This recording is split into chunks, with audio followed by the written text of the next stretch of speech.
Welcome to the party. I'm Sam Ekstrom of Locked On Sports Minnesota. I've got your plays of the day from day one of Vikings training camp. Hey, this is Arif Hassan with Pro Football Network. I don't.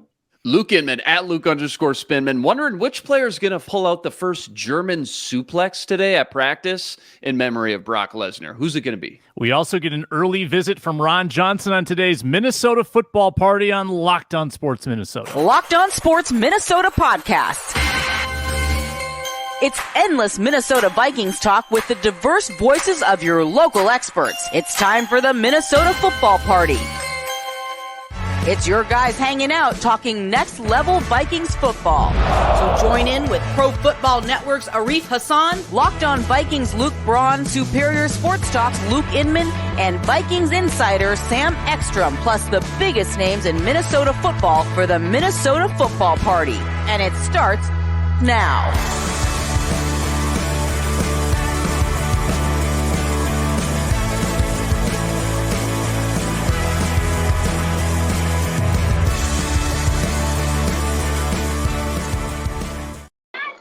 Welcome in Thursday edition of the Minnesota football party on Locked On Sports Minnesota. I'm Sam Ekstrom. That's Arif Hassan.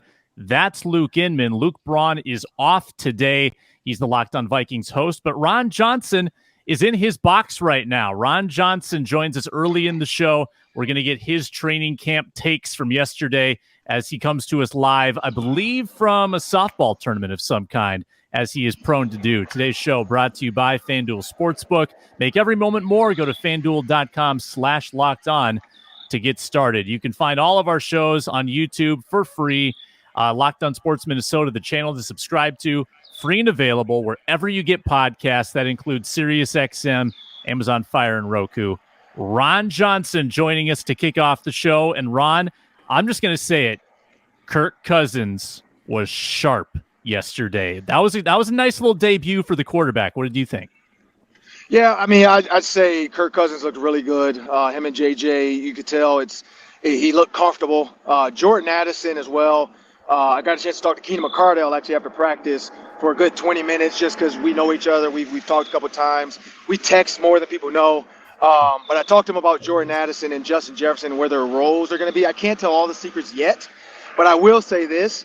It's going to be exciting the way they use them. And he basically said, Jordan Addison is way better than people realize. And Kirk Cousins is a thing, the trust. And I think that's what we saw yesterday, Sam, was Kirk Cousins. He trusts all the receivers that were in the group with him. And again, people can say like, oh, they're not wearing pads. It's not that serious. It's not, but it doesn't matter. If I don't trust the guy, I don't care if we're not in pads. I'm not throwing you the ball. And so you can see Kirk Cousins is reading and then trusting all these guys out there. Yeah, I saw big throws to Naylor, Osborne, Addison, Hawkinson.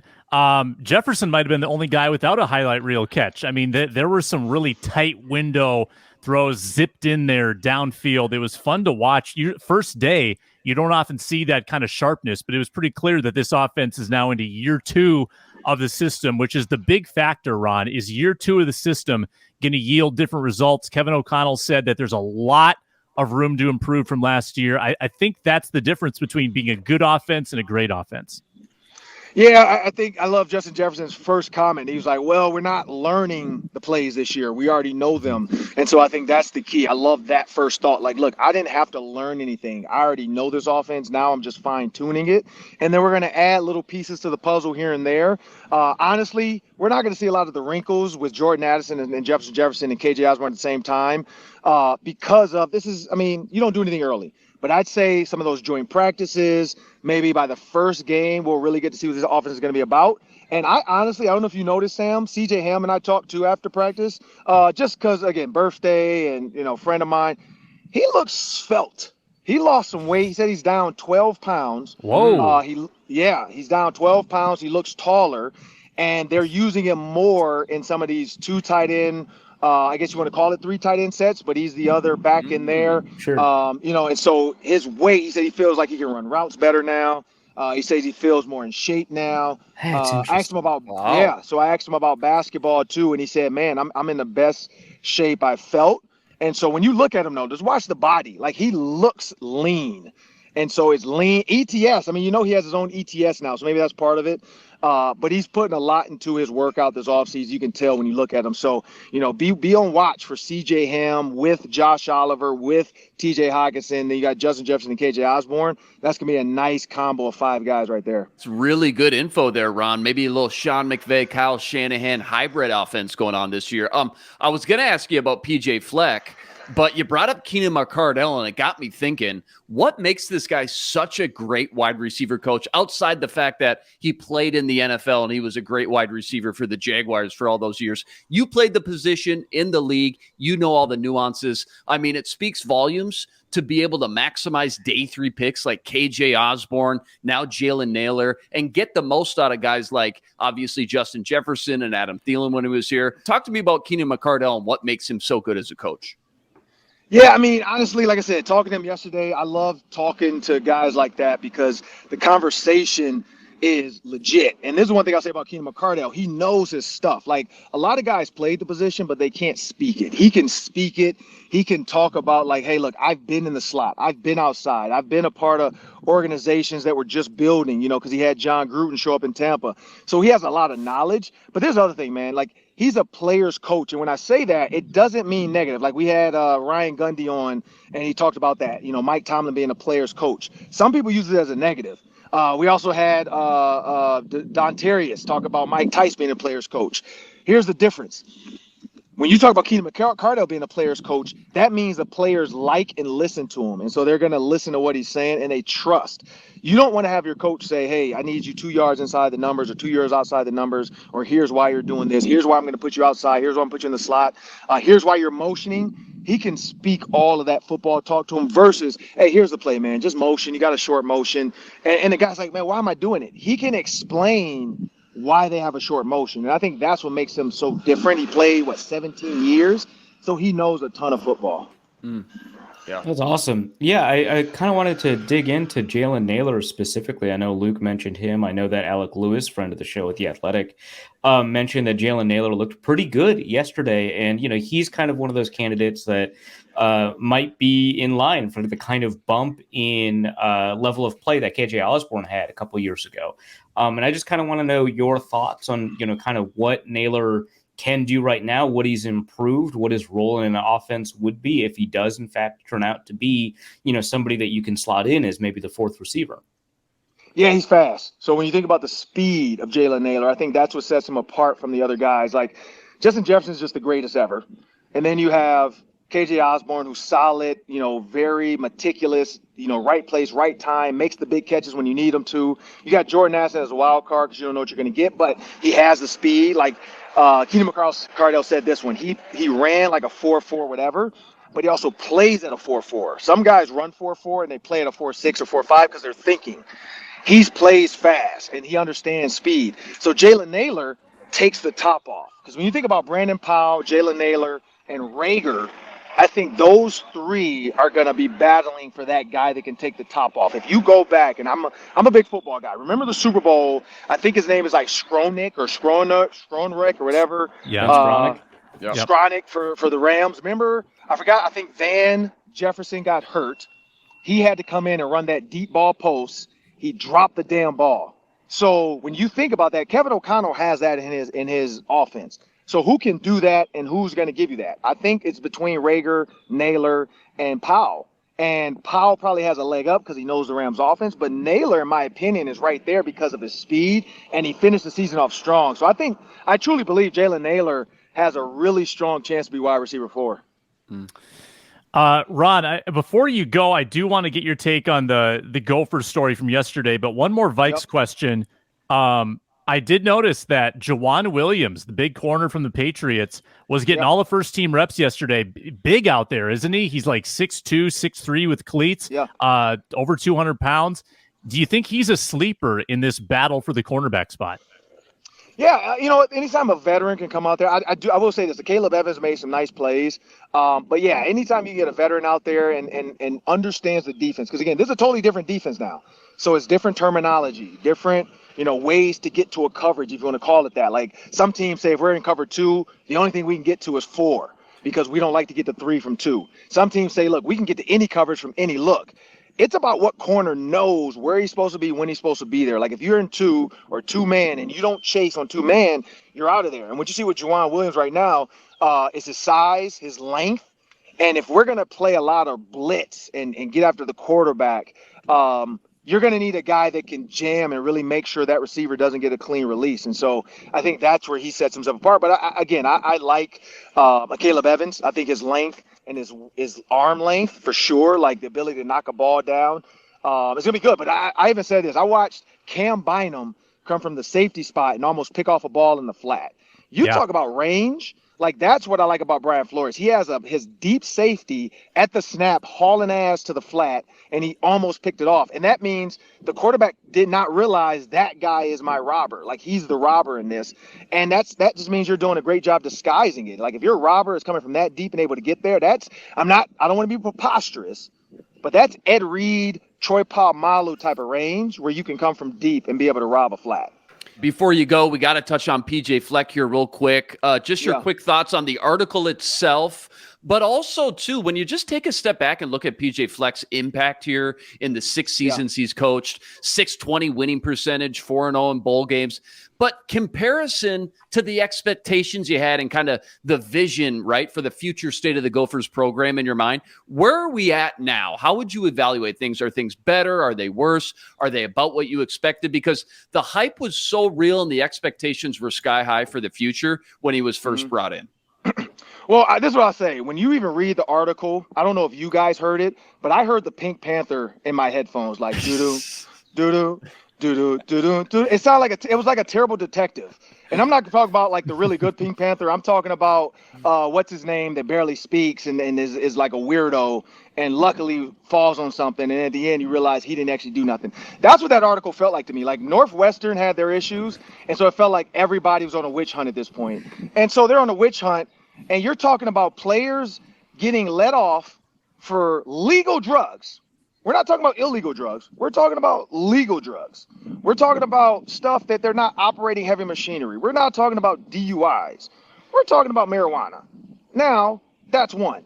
Two, if you're mentally struggling, and that's why mental health is for real, you guys know how serious I'm about that, tell somebody. In that article, it doesn't ever say I was struggling and the coaches knew it. It says I was struggling, I was having a tough day, and coach said, how are you doing? And I just said, man, I'm good. And he said, oh, you're not doing elite? That's not a negative. He's literally just doing what he does to everybody. In that moment, instead of just saying like, really, I'm having a horrible day, I said I'm good, and you're gonna ask me if I'm not elite, then say, hey, coach, I am doing elite, but at the same time, I'm not having a great day.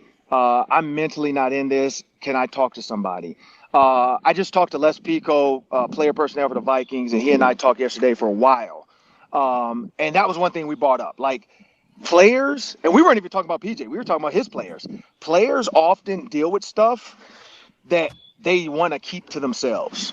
And they keep it to themselves. They keep it to themselves. Either they lash out to others or they internalize everything that's happening to them. And I feel like a lot of the players in that article were dealing with stuff, and then they internalize everything. Like, how come this guy didn't get in trouble? How come this guy didn't get in trouble? I'm having a tough day.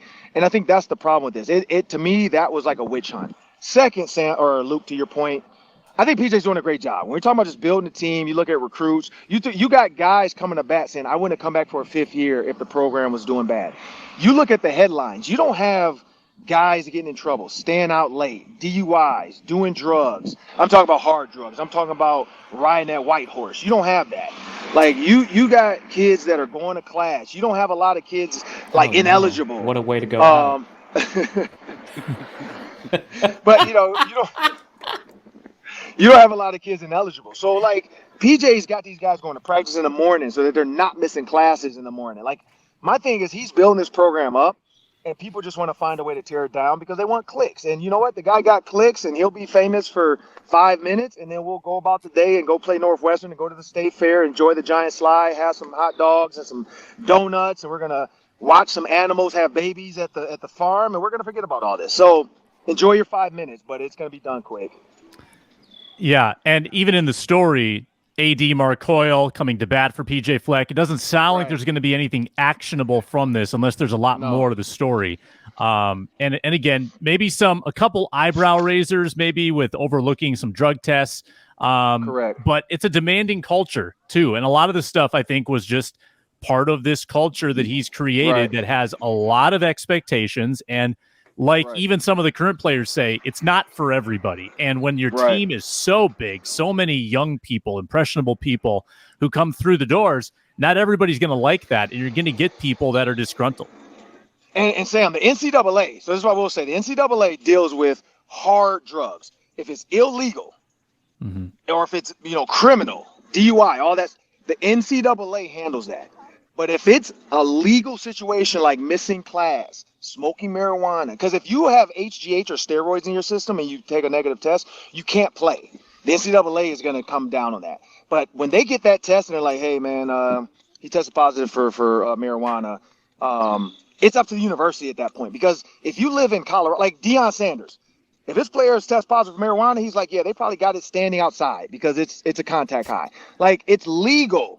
So California, it's legal. It's legal in Minnesota now. So that's the one thing I look at, that the NCAA will handle the hard stuff. Little stuff like that.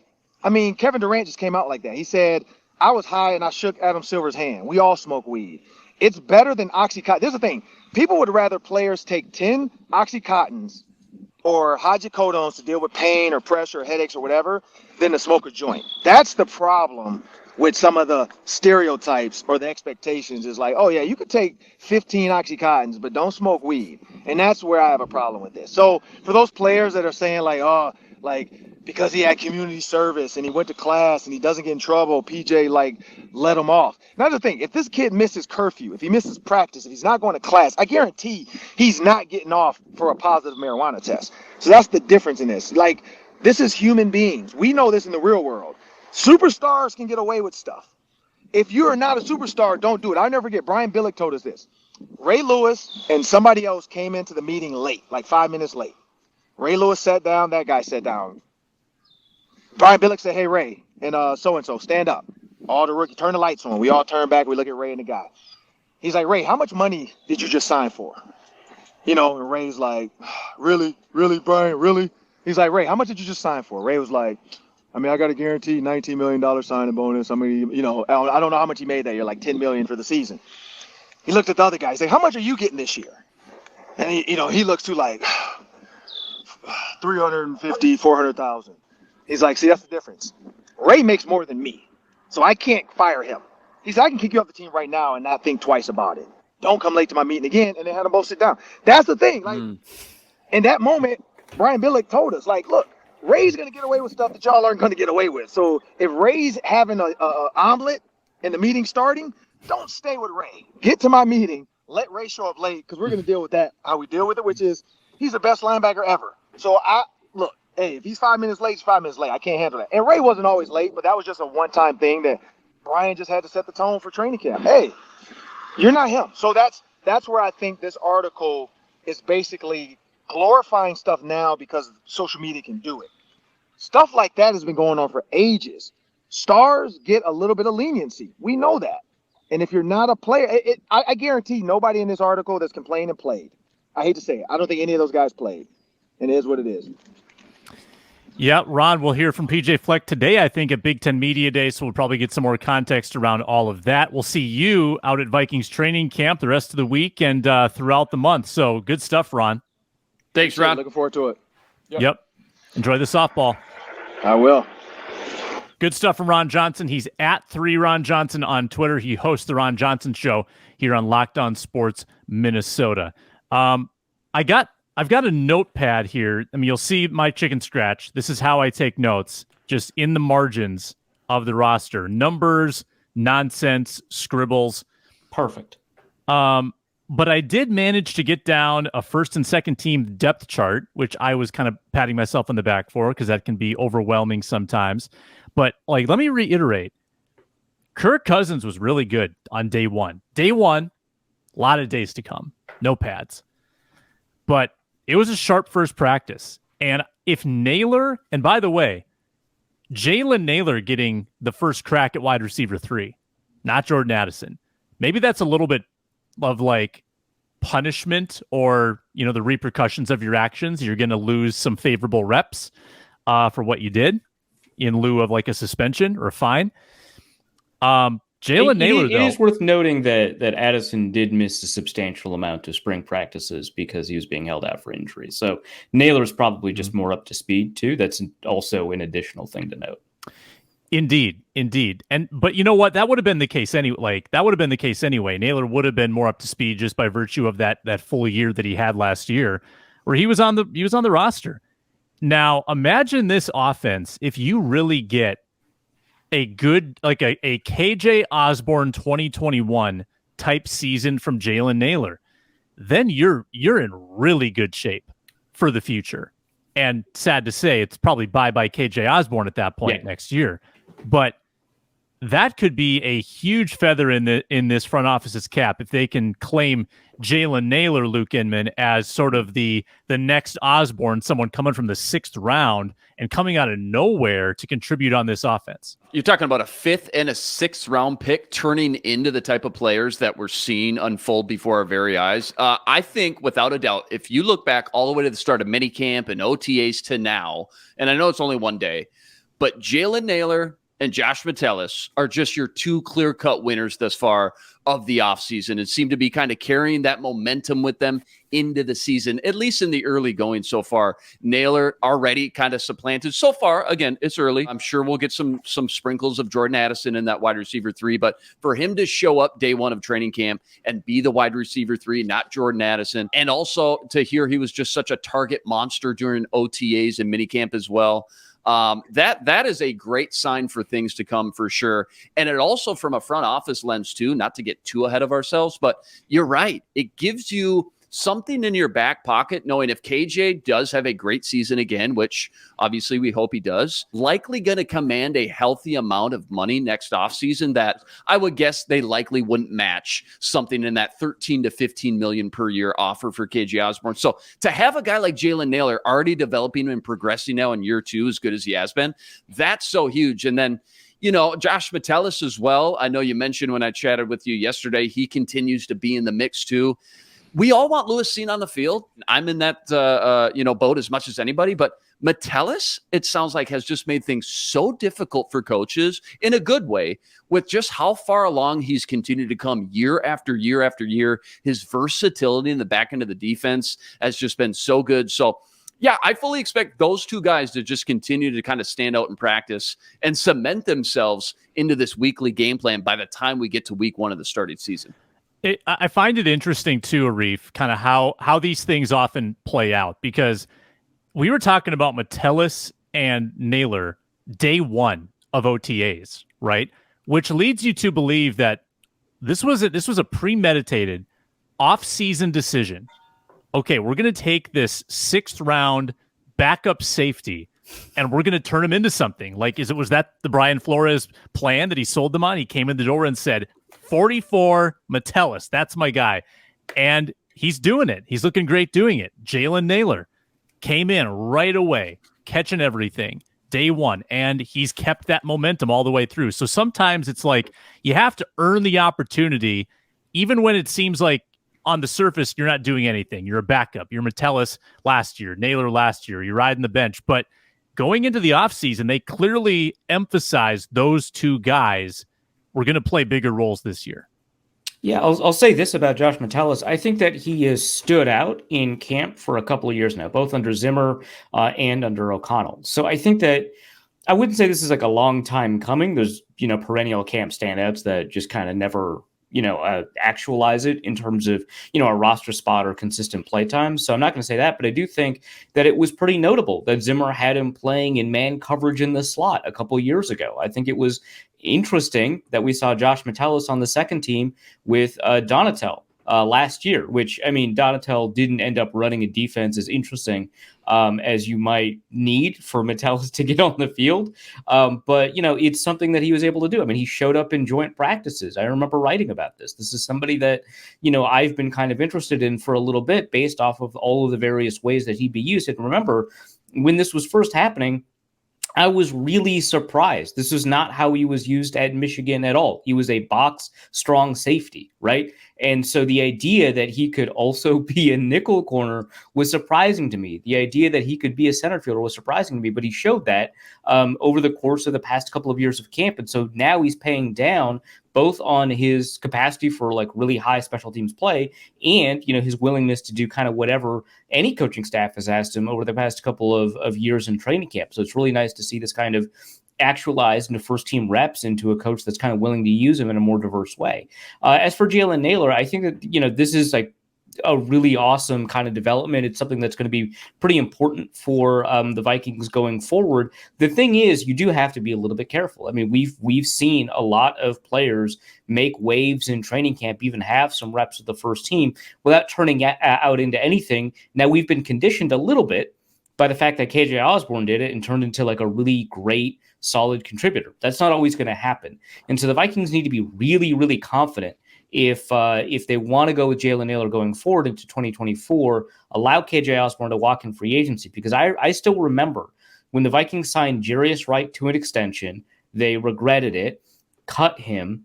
He goes to the Panthers, and they immediately regret cutting him. Like it was so clear that they knew that they had made a bad decision with the Jarius Wright thing. And I'm speaking from a little bit of background knowledge here. I don't want to break any news about who said what, but the Vikings very clearly regretted not holding on to Jarius Wright after they had signed him to an extension and then cut him. I don't want them to be in a situation where they let KJ Osborne walk. Jalen Nailor is a really exciting piece, but he's maybe more of an Aldrick Robinson than he is a true, third receiver, right? Aldrick Robinson, super useful to have on a roster. Kirk Cousins loved him, right? All he does, catch touchdowns. All he does is catch touchdowns, right? It's nice to have that, but you can't make that guy your third receiver, right? And so that's going to be kind of the important thing in camp for Nailor, is that he's got to be able to demonstrate that he can run all the routes that you ask your third receiver to run.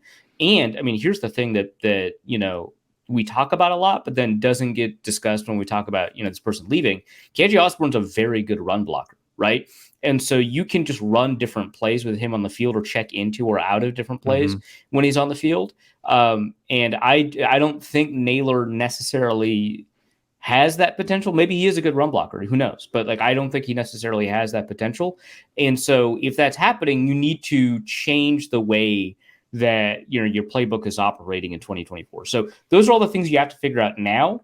Maybe during the season you get a little bit more information. I'm excited about Jalen Nailor. Just want to throw that out there that doesn't mean KJ Osborne is necessarily disposable. That might still end up being a hard decision in March.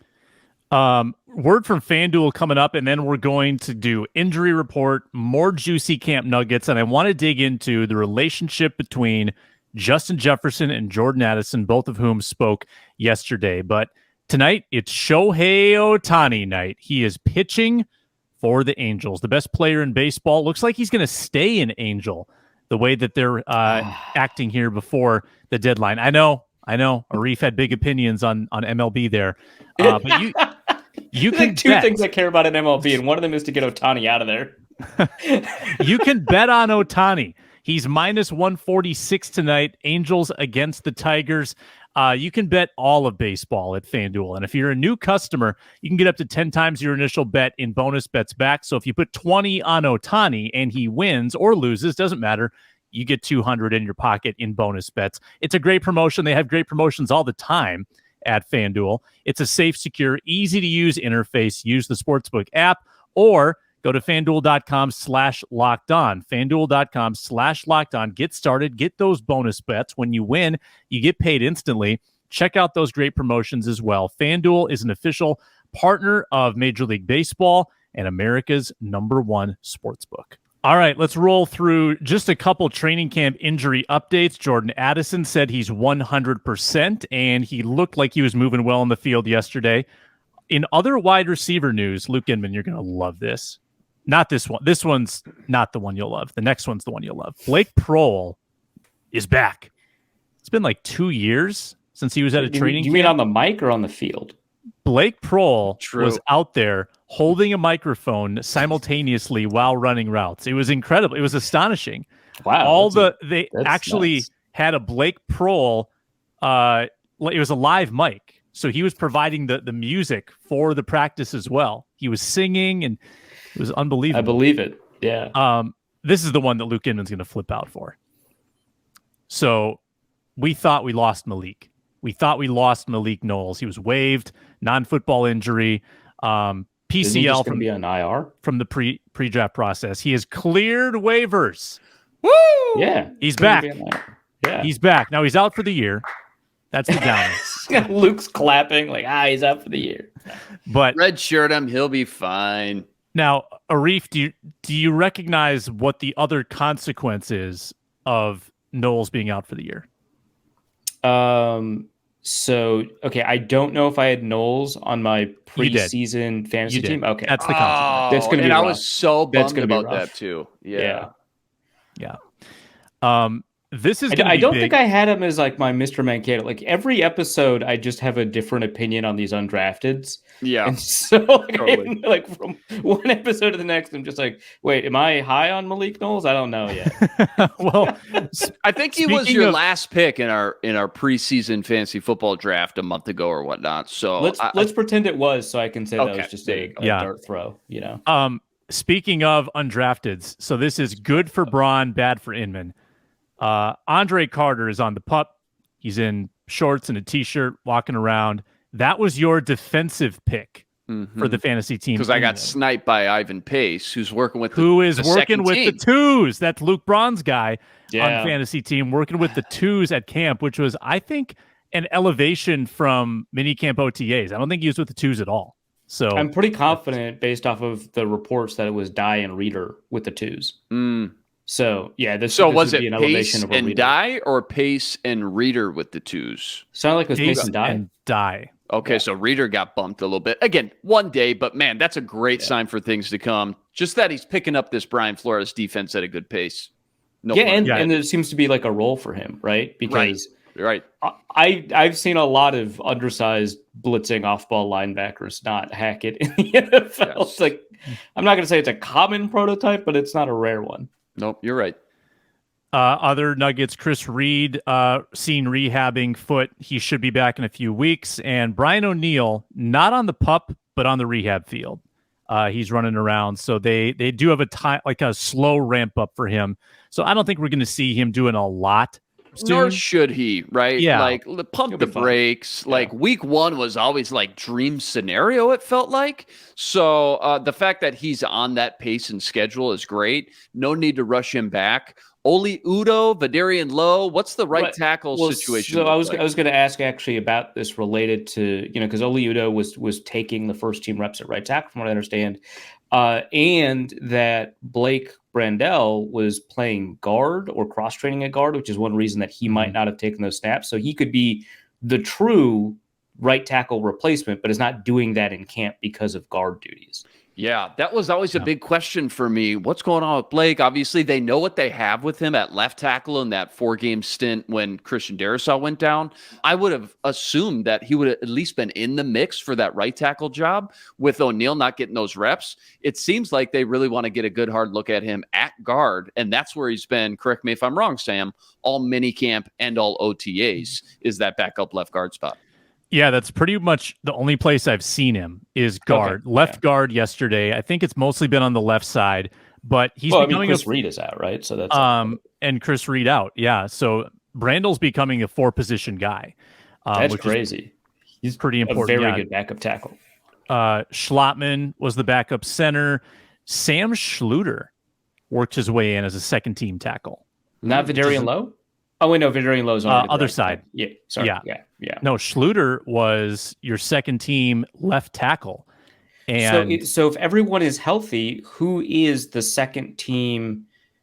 Who are the second-team tackles? Is it Lowe and Brandel? Or it's got to be Brandel, I would assume. I think it's just so. But like who opposite him? Is it Oli Udo? Is it Lowe? It's probably not Schluter. It's probably Udo. I would. Are you saying if O'Neal is healthy? Yeah, if O'Neal is healthy, then yeah.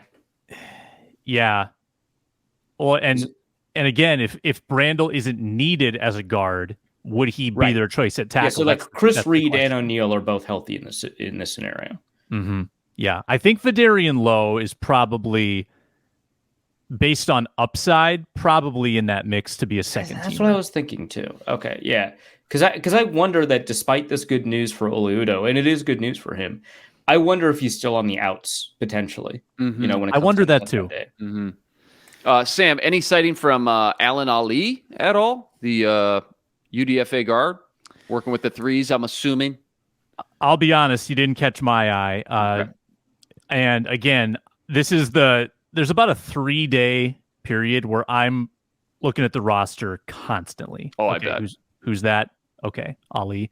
Yeah, 66 didn't pop out to me too much at all. And again, that means he's with the threes, and that's kind of where I tune out. I will say with the threes, Jaren Hall did not do anything noteworthy good. He did airmail Thayer Thomas on one post.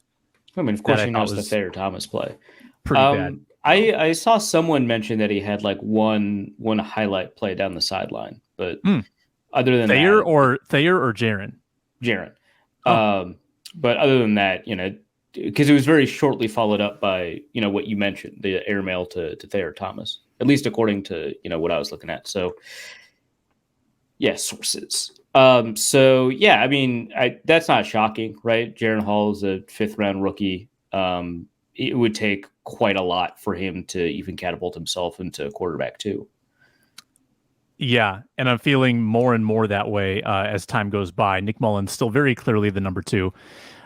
Let's get into this a little bit.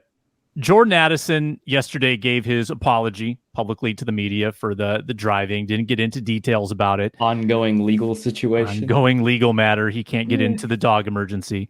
Justin Jefferson spoke later in the day and talked about mentorship, how he wants to be to Addison what Thielen was to him.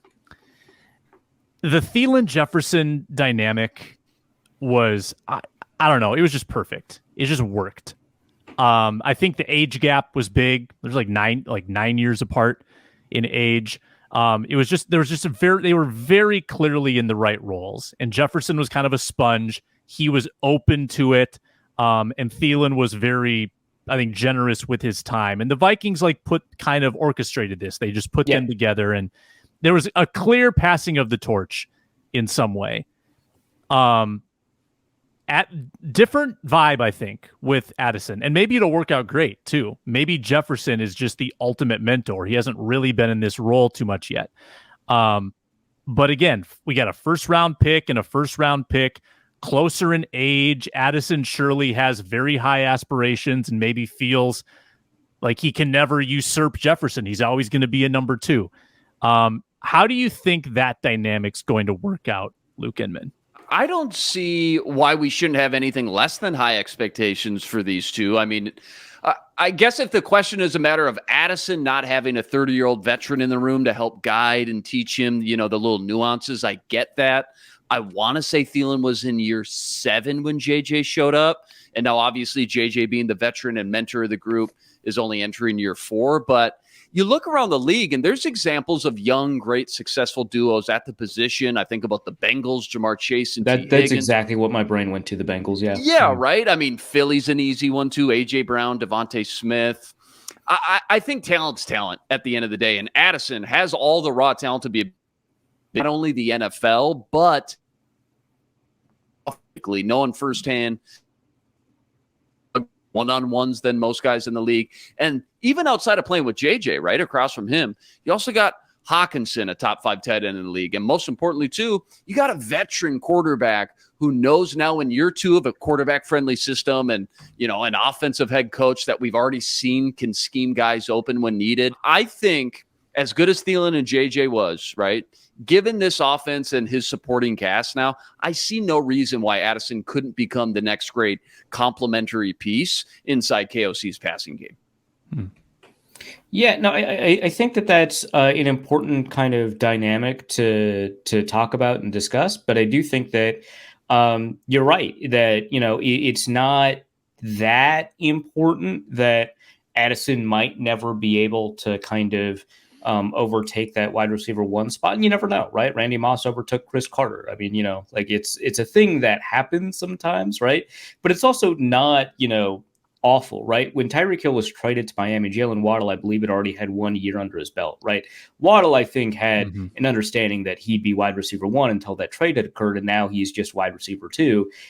It sounds like, based off of what we know about that situation, he's perfectly fine with it, right? When the Bengals drafted Jamar Chase to play next to T. Higgins, everyone was fine, right? T. Higgins wasn't as dominant, right, as Jefferson was, but I think people forget he had a remarkably good rookie year. A very good rookie year, right? And then Chase shows up, right? When it's Devonta Smith and AJ Brown, they trade for AJ Brown. Devonta Smith now has to play kind of second fiddle, but kind of not really. We don't know. And Tyler Lockett and DK Metcalf, there's a larger age difference there. That's more the Thielen Jefferson dynamic. But, Metcalf had the capacity to overtake Lockett. In my opinion, that hasn't happened. I still think Lockett is a more productive and capable receiver, but it is something that, happens. And it sounds like the two of them are very, they're great teammates, right? And so that it doesn't bother me. You could always say like, hey, maybe Addison is a guy that needs a little bit more guidance, or is a guy that kind of craves the spotlight a little bit more. I think those are things that are based off of very small slices of information that we have about him. We can't know that based off of, how he acted at the draft or this one incident.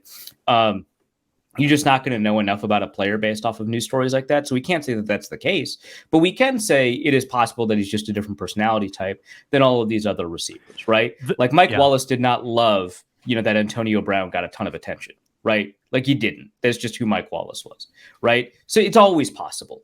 But I think more likely than not, it's going to work out. I think that if Addison is talented enough to be a really, really high level receiver, right? In most systems, he'd be a wide receiver 1. Maybe that level of talent is what we're talking about. If he is, I think it'll work out just fine. You brought up the Seattle wide receiver room. I just want to remind everybody. The guy too. DK Metcalf is only 25 years old.